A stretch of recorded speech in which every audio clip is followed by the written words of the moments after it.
Somebody, a shoulder you can lean on when you're not strong. We're here for you, All Smile Therapy.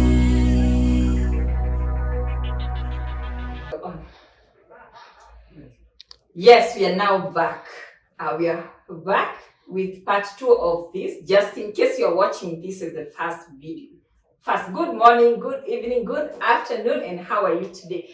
We are doing this as part 2. We've just done our part 1, so ensure you watch part 1. Part 1, we are engaging Ara and Max, and they were telling us more about themselves, their experience being here in Kenya and here at All Smiles, and how they find it. It was more personal. So for this part 2, let's now talk about you as psychologists and how it is here, and maybe the different dynamics. Of course, we're not going to go into the details of the client. We are here, we protect your everything. Confidentiality and privacy is very key, but just in general, how it is like. And also, what have you learned, even as psychologists, just being, is it a month now? Yeah, a month and I think 3 weeks of practice. Mm-hmm. Yeah, and the different things that you've learned here, and also what you brought us, like, and how things are done in a different way, like in comparison how it is in Sweden practicing and here. And I'm sure mainly this will also go to other psychologists out there, as much as we're also talking to, our clients and every other person out there. So Ara and Max, just in case you're joining us and this is the first video that you are watching, they are currently here with us at All Smiles. They are our serving psychologists, and I'm sure some of our clients, they come across them, couples, minor, adults, everyone. I mean, they are actively serving here. And this is courtesy of the good and great partnership that we have with them through Orebro University. So we do appreciate for that. And so Max, we start with you. How is it being a psychologist here at All Smiles? Well, I like it. I really like it. You were talking some about like Sweden and here, and what I really like here is that all the patients are meeting, and back home in Sweden it would be a lot of paperwork in between that and bureaucracy and so on. But here for me it feels like, okay, I get to see the patients, I get to work practically interfere or interact with the other psychologists here at the center as well. So just a lot of time of, how would you say it, effective work in that sense, skipping that bureaucracy that we usually have in Sweden, and also finding it really nice of just the atmosphere here at the therapy center of being able to ask and help and discuss things with the other ones working here as well. So yeah, that is lovely. Wow, great. Ara, how is it for you? It's been, I agree with Max totally. It's been and great. Maybe you can raise your voice. Yeah. It's been great. I agree with Max totally. It's a very supportive environment. You get a lot of time with the clients, interacting with them, and so on. Also, when it comes to interventions as well, there's a lot of support to, bounce some ideas off each other with other psychologists as well, which is very helpful. And I think in many ways we really got the opportunity to see patients. A lot. Mm-hmm. Wow. So, of course, I'm not going into details of what is discussed in a therapy room and all that, but have you encountered moments where a client comes in and they're like, oh, okay, such, and have you felt a moment where they are acting because you are from Sweden, you are Mzungu, and how are you able to counter, like, okay, cool down, we are here, I'm seeing you as a professional psychologist. How is that? Have you encountered such much? Well, yes and no, like some smaller reactions, yes, but for me, I don't really think about that or mind that, but just get down to the business of starting talking and doing the therapy. So I wouldn't really say I do handle it in a specific way or so, but yeah. For you, Ara? Actually, not really. Not that I've noticed. Well, during the sessions, some cultural things have come up, Okay. as cultural practices and so on. And then I've just asked, like, could you just explain this for me a bit? And everyone, like every client that I've asked, has been very helpful and happy to explain. Really. Great. Yeah, but yeah, that's one of our skills as psychologists, to give client the autonomy, the control and the liberty to educate us on their issues. Because we say it's not about the material we've learned in class, not about what we know, it's about the clients and their understanding and how they value, or how they perceive whatever thing that they might be going through. Again, back to me in America. So I learned so many things that are so cultural that all through I thought they were very obvious. Like three main things. The first one, hello. Here in Kenya, we don't have that courtesy. I'm not so sure if you've learned. I don't know if it's the same with Sweden. In Sweden, it's not the same. It's not that American culture. I would kind of say it's the opposite in Sweden. People... So you are fitting well here, because here everyone minds their business. At first, when I heard of hello, I thought, oh, this person wants to talk to me until I realized, oh, this is the culture here. Like when you have eye contact, the next thing is hello. And in a way, I found it being so helpful, because I stopped focusing or thinking, and now I was like looking forward and to ensure I don't miss the hello, or I don't miss to say hello back. And to me, it was such a way, well, this can release some stress, because you are present. You know how we say you are here and now? You are present, because at first could just hear hello, and I'm like, oh, those people, they're talking to me. So that thing I learned here in Kenya. In fact, the more you say hello, someone might ask what's wrong with you. Or they might also tell you to mind your business. Okay, I am not saying that Kenyans are bad people, but that's not in our culture. You only say hello to people you know. Like that, Mia, hello, that means those people, they know each other. But in America, I got used.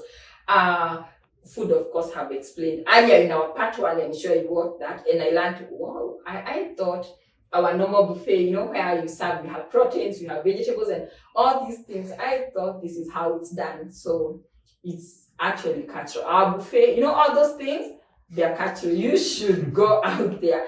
And lastly, dressing. Here in Kenya, I don't know if you've noticed, when people dress, they dress. When it's dinner, they dress for it. So I went through this experience. At APA, we had dinner invite.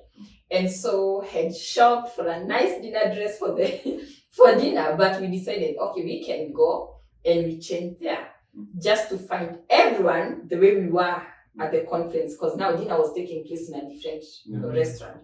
And I'm like, does it mean everyone has come to change here? Even the tags and everything. So I was there with our director, and we said, well, let's first wait and see if people will change. And so that's how we ended up having our night. I carried so many heels. I had to pack, go and buy, flat shoes and just sandals and all that, because I realized also dressing is cultural. Because how I would have expected it to be, it was different, and I think it's also with you. I mean, you guys, you are okay like this. I think if I came in, the way you are dressed, I would be like, I'm feeling it's more of weekend wear more than the office.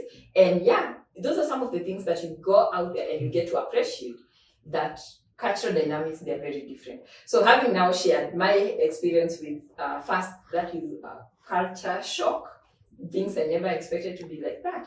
So maybe you can also share with us some of the cultural shocks you've also experienced, where it's during therapy. You can share if it's something universal, where a client will not identify it, oh, look at my psychologist sharing about me, or about, but just something that is universal and just general, and also to do with our career. So we can start with you, Matt. Yes, for me, I do think that the differences here is kind of the problems that you generally see or run across, or the people here are having. I think that is the major difference compared to back home in Sweden, where it generally then, of course, would be a lot more, I guess, anxiety and so on in Sweden, whereby here I notice it's a lot more trauma. And that, for me, working here and meeting the clients is, of course, you work in a different way depending on what sort of issues you're working with. But then it's really interesting for me as well to be meeting all the different clients I am meeting, because I notice that like these things I don't think I would be helping people with out in Sweden. Of course, maybe to some degrees, but not to the degree I'm doing here, which I'm really thinking is a thing that is I'm learning from and it's giving towards me, finding it just interesting to be getting that, let's say, insight into the culture from that sort of perspective, because I'm thinking, and what I talked about last video about traveling and like cultures and so on, I'm quite interested with just the cultures there.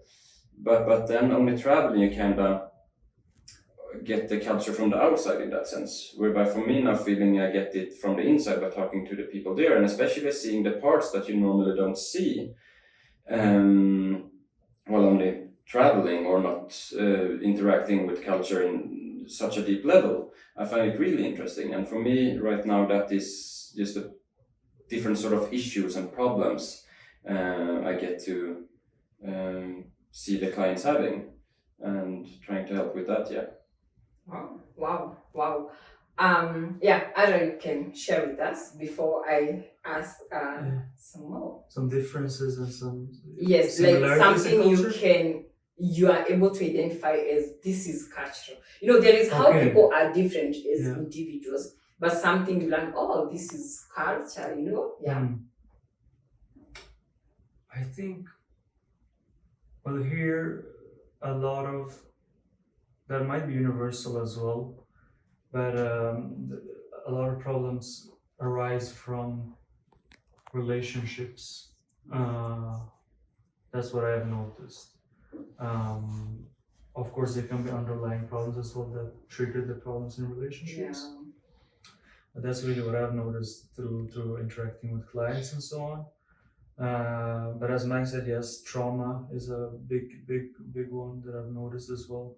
Whereas as in Sweden, I think the most common issues are probably depression and anxiety.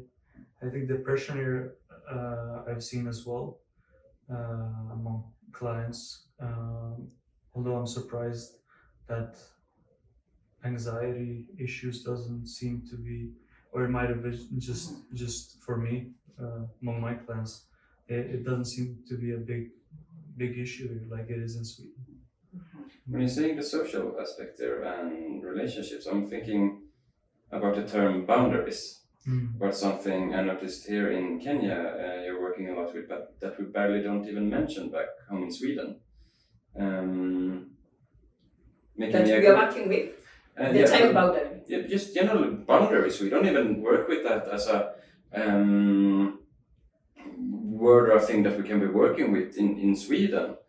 At least we haven't really covered it. that. No, we haven't really come across it. And making me agree with Ara when it comes to a lot of the problems here also arising from the social relationships, and me thinking that is a lot of the more individualistic culture in Sweden compared to here in Kenya, whereby people are much more affected by family issues and such here in Nairobi, Kenya.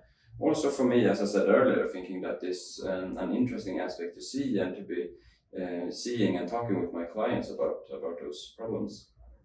Wow, yeah, so relationship issues, they are actually almost like the main, you know, that we've come across. And I do appreciate the fact that we are actually learning that they are cultural things. And just like Ara, you said, could be because, I don't know if you've noticed, as, let me not say Africans, I just say as Kenyans, the way we are brought up, we carry a lot of baggage from our childhood. And so it comes to project in our, how we relate with other people. Unlike in a case where people, they're brought up in a very secure way, very emotionally stable, like you are let to be a child when you're a child. And so when you grow, you're very assertive, you are not attached to something that was amiss. And so maybe the main cause of trauma, I interacted with other psychologists before, and they were telling me things they've learned in Africa and in Kenya is we are more traumatized people. I don't know if you've experienced that. Like we are all carrying, of course the levels differ, but some form of trauma in a way, and they're generational, like what Max you said, things to do with family. Would also like to know how is a childhood set up in Sweden, because here in Africa, if you're the firstborn, most likely you will end up being another parent, reparenting your siblings. You are given the responsibility of every other kid, regardless of how old you are. Also, we are left to mind so much even about our parents, who also grew up in very, unstable emotional positions, to just mind, will they fight tonight? Also, things, and by the way, this is also another cultural aspect. I'm not so sure about Sweden.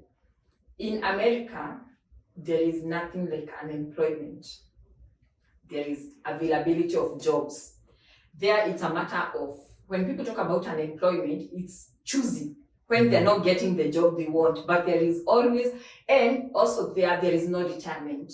In fact, someone mentioned to me that retirement in America, you are discriminating. It's discriminative. Says who that 80-year-old can't work. And I learned another cultural aspect. Also here, people retire to create jobs for others, not like because they can't work, because we were told their retirement is voluntary, either by you just wanting, or maybe by illness. You just decide because I'm going through this. So I don't know how that it is, because here in Kenya, we are also left to start working. And by working means, the child labor, to even feed for ourselves, and especially when we are growing up. And you see, these are things that we never got to know.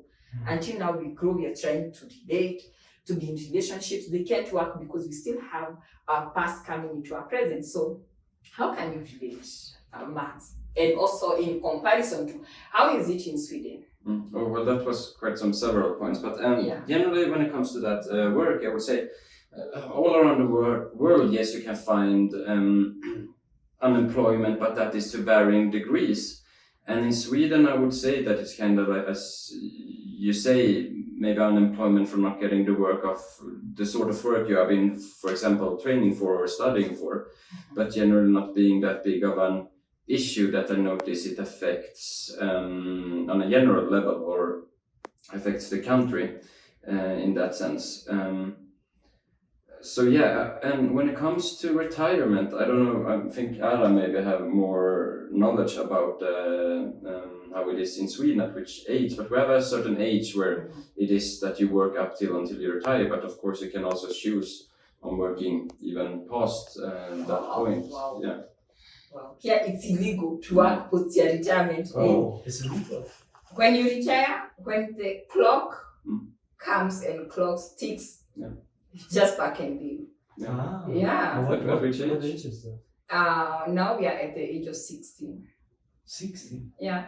Okay. And actually they increased before, and for the longest it's been 55 years. Okay. Yeah, so even today we still have some institutions at 55.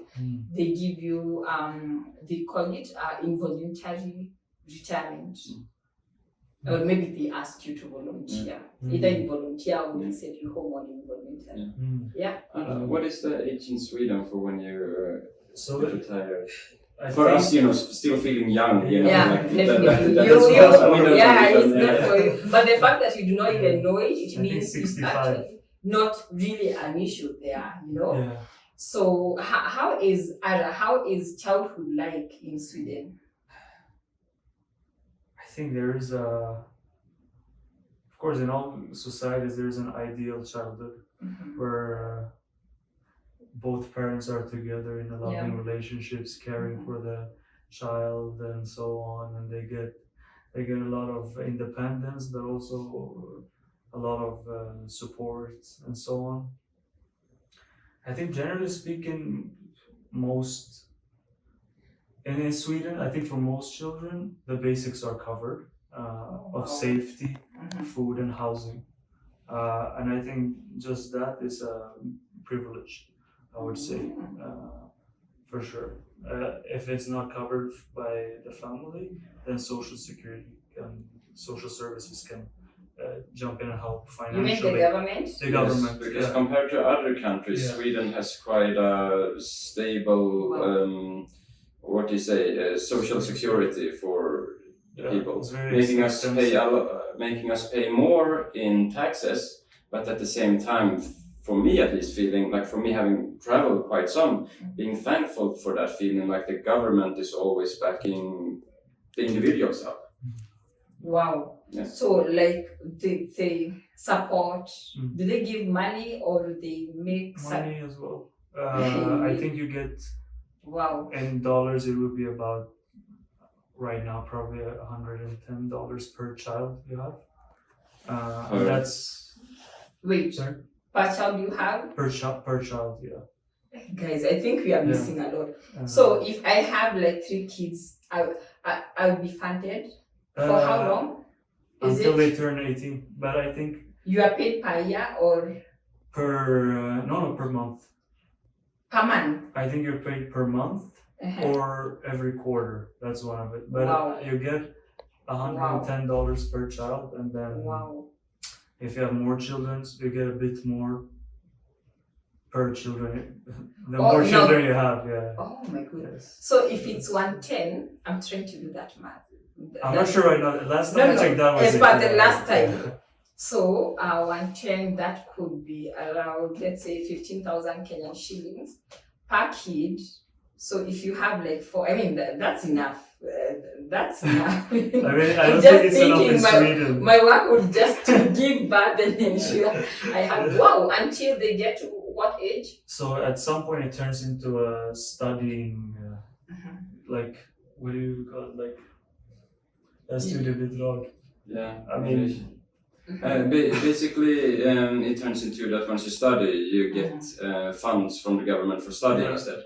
So then it turns from like getting... And do you get to pay back? No. Not that one, no. But then of course we can be taking loans as well, and that would quite good interest. But when it comes to like growing up in childhood, I think the big difference is that like families is much smaller in Sweden. And as you said, the firstborn having a lot more responsibility, that isn't really something that exists in Sweden. I'm noticing here while meeting clients and talking to the other psychologists of all, like of it being an important thing of like, okay, which placement are they prepared for? Exactly. That's not being really a thing in Sweden, because it doesn't really affect as much who they are as person, and doesn't, for me as a psychologist, doesn't give me as much information compared to here in Kenya, where birth order really matters a lot more. Yes. Oh yeah, here in Kenya, birth order is very, very important. The moment you hear you're dealing with a first child, then you are almost, like you can tell the things because they get to lose themselves in others. They are made to be the caretakers of everyone, including the parents. I'm not saying it's all, by the way, but in most cases, also there is a lot of dependence in them because of parentification when they are young. Unlike when we are looking to the last borns, very entitled. I mean, everything, the family system and all that, and also the middle child, they are just on their own, lone rangers.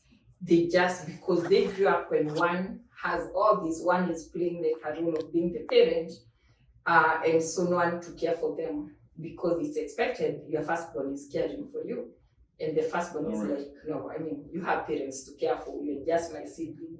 And a lot of things. But yeah, good to know that it's good to be a child in Sweden in comparison.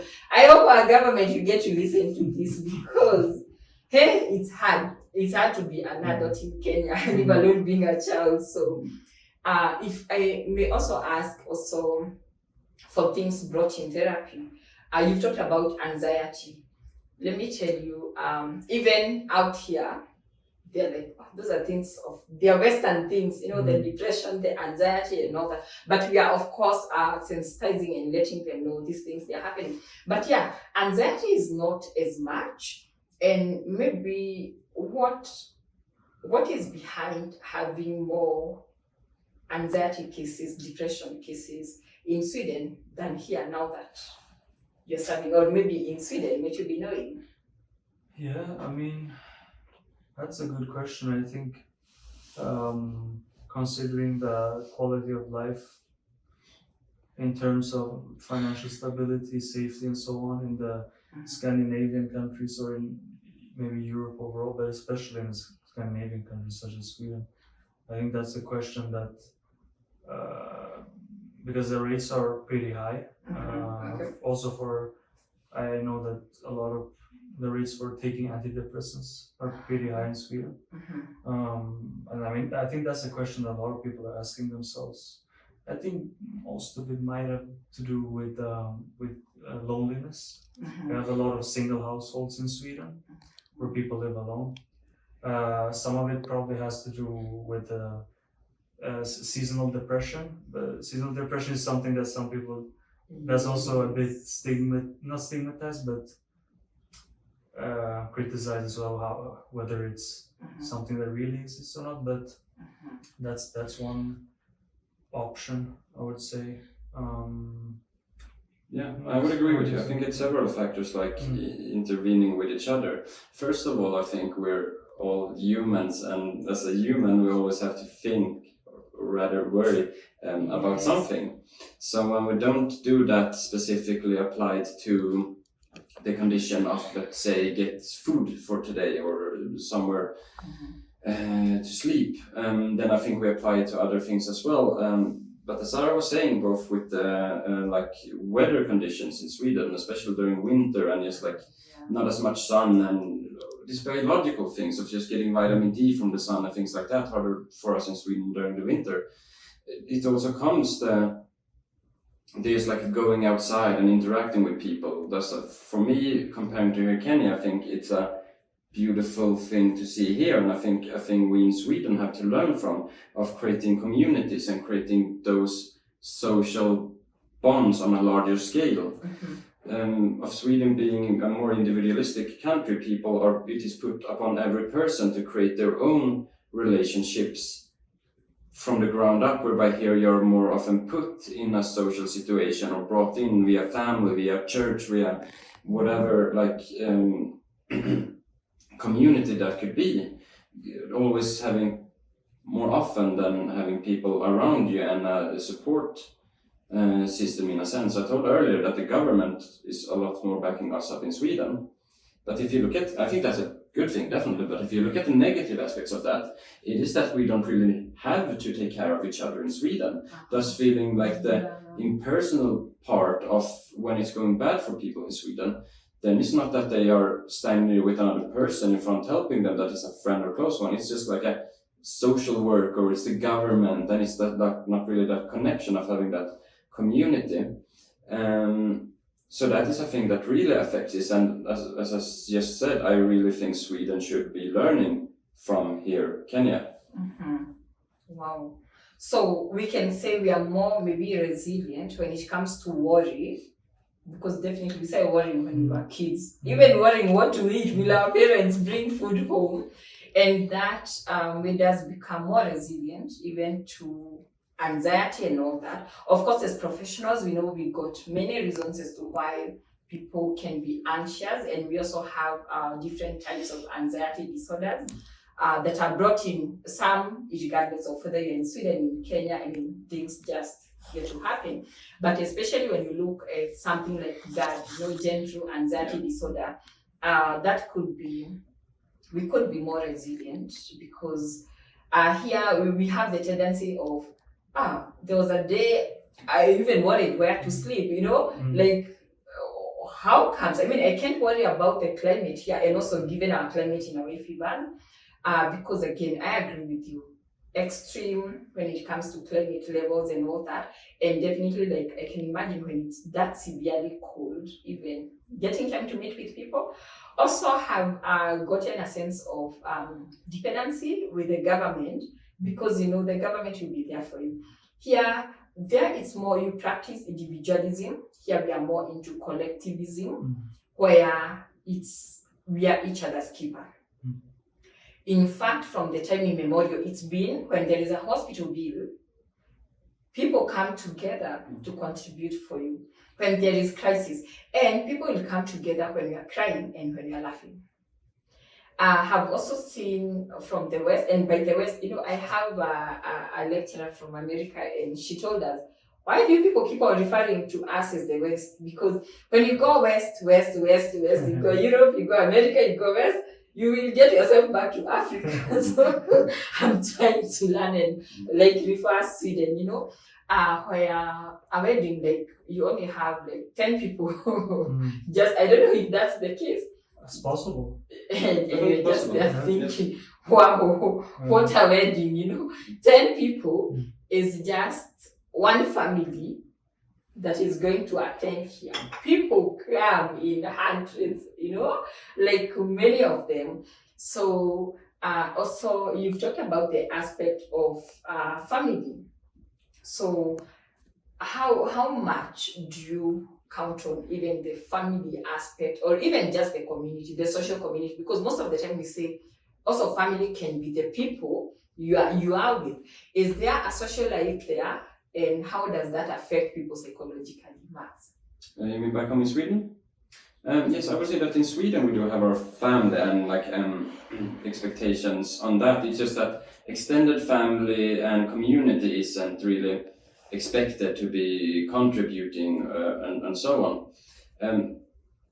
But then by not having that, as I said before, I think it influences like the people you have, how many people you have around you. As you said, like a wedding being as a couple of people, of course it's all different depending on how the people, let's say back home in Sweden, want the wedding or not. But I remember when I was here in East Africa last time going to a funeral, and it was during my months here in East Africa, that was of course a sad part, but at the same time one of the more beautiful things that I did see during my months here in East Africa, of all the people gathering, just hundreds of them, and also them being there singing and supporting each other and really crying out and showing their emotions, and that isn't really a thing that would be so strong or so big in Sweden. And I think I could draw that as like a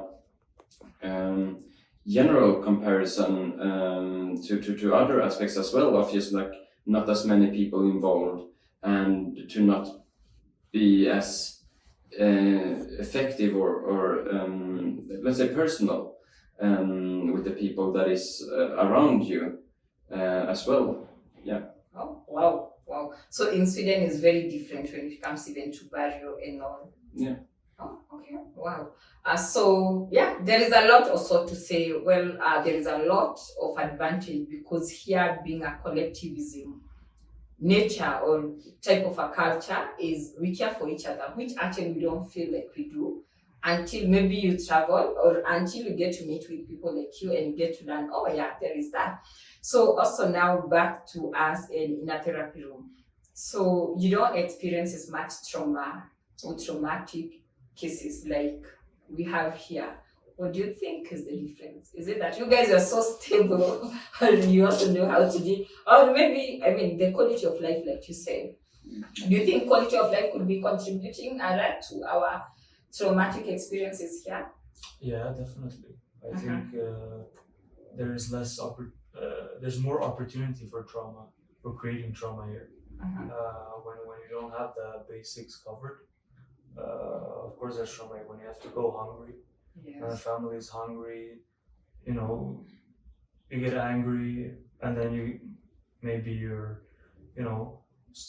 things start to get abusive in the environment and so on. When parents are stressed, for example, because of financial factors, of course they're going to be affected by that and maybe do things that even they themselves didn't like to do, but it was just a way of for them to deal with that stress. Well, by caning, for example, I think caning is very common here. I heard from clients that would be something in Sweden that would be reported to the child protective services instantly. For example, caning of children. Or caning of children. Yeah, caning of children. Yeah. Mothers watching. Yeah. Okay. But here it seems like something that is common. I would say. I don't know. It's the order of the day. We grew up being caned, like we were caned. And it's still there. Yeah, it's still there. So definitely, and you see, by the way, people do not know what caning does is because you're being caned because of maybe something you've done wrong, and so you grow up knowing how to correct a mistake is by caning.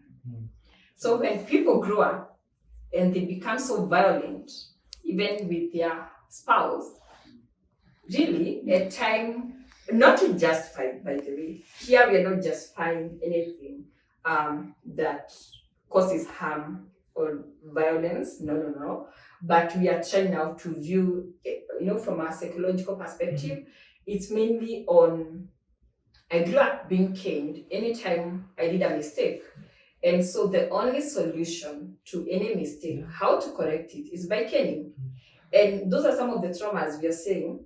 You find that someone is saying, my marriage is very violent, is not working. But when you dig deeper, why is it not working? Really, it's not about the present.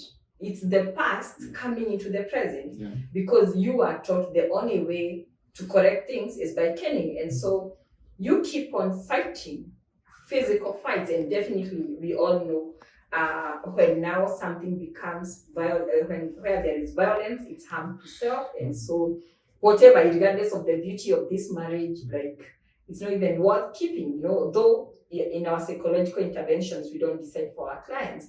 So most, I think, of our trauma, I can comfortably say they resonate with our upbringing. Do you feel so? Even being in a therapy room with adults, are you seeing some of these things, like the recurrency of how we are brought up into our present? Definitely. For me, I think generally that's a big part of just doing therapy, of connecting the past with how it is presently. Yes. So here we can more practice psychodynamic more than any other approach.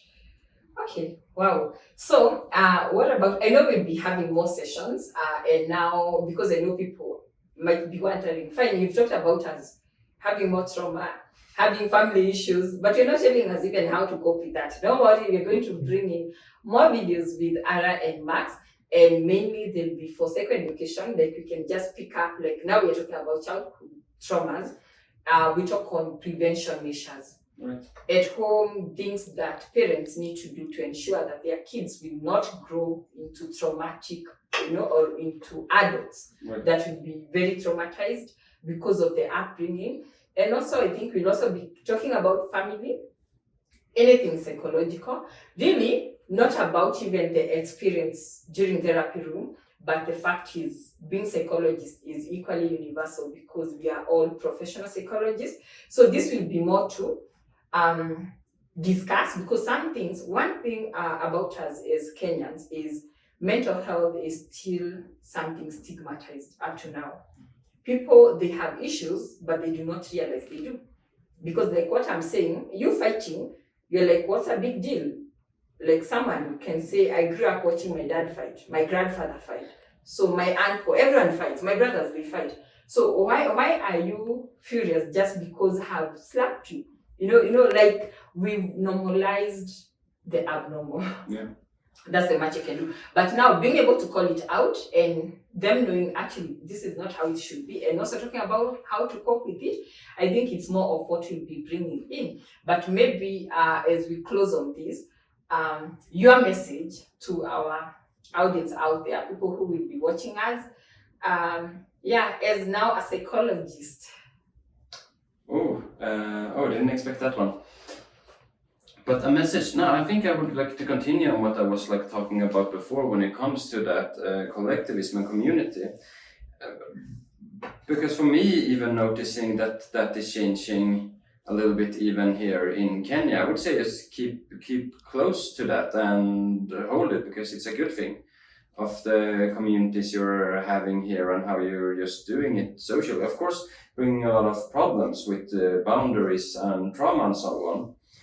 But I think then like just working with that and getting better with that as a country, still having the communities that you're having here in Kenya is a good thing. So my message would be then to hold close to that and keep working with those communities and those social, let's say, collectives that you're having.